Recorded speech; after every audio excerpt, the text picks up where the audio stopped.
Audi Q7 geng. Datangkan dengan sistem automatic lah. Oh. So, kita nak check bunyi geng. Check mesin goyang.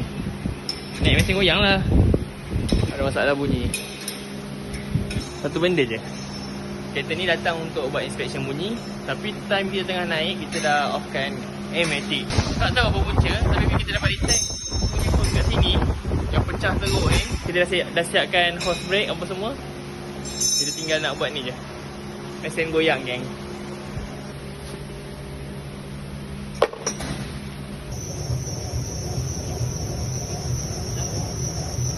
Tapi yang aku dapat rasa dia bunyi dekat sana ni. Dekat apa arm tu. Dia kadang-kadang bunyi ke selalu? Kadang-kadang. Kadang-kadang.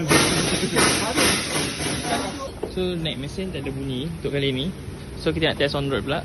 Nombor 2 option. Sebab kita tengok atas mesin ni, kita just buat gegar je tak ada. So kalau owner cakap bila starting je engine, gerak sikit je dah ada bunyi. So kita nak test gerak tu. Sama dia kadang-kadang lah owner cakap. So kita tengah cuba check. Nanti kita tengok round tu. So test on road. Tengoklah. Family. I got family.